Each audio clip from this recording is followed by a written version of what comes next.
بسم الله الرحمن الرحيم.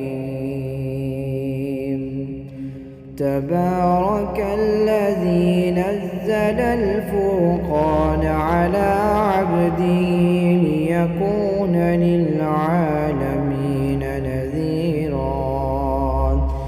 الذي له ملك السماوات والأرض ولم يتخذ ولدا ولم يكن له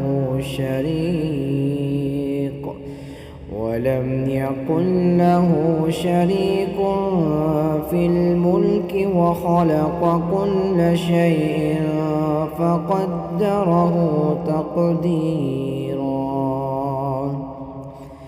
واتخذوا من دونه آلهة لا يخلقون شيئا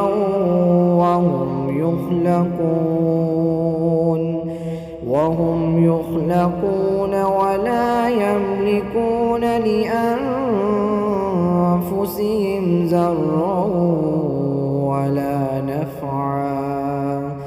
ولا نفعا ولا يملكون موتا ولا حياة ولا نشورا. وقال الذين كفروا إن هذا إلا إفك افتراه وأعانه عليه قوم آخرون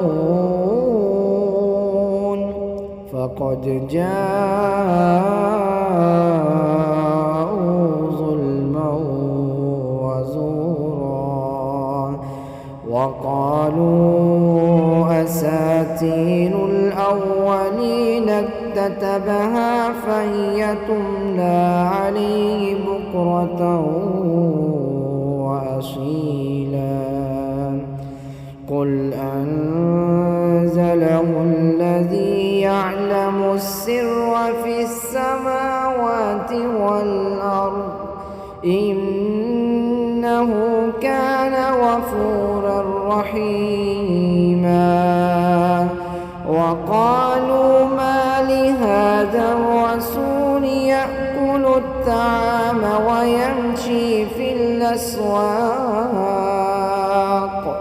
لولا أنزل إليه ملك فيكون معه نذيرا أو يلقى إليه كنز أو تكون له جنة يأكل منها. وقال الظالمون إن تتبعون إلا رجلا مسحورا.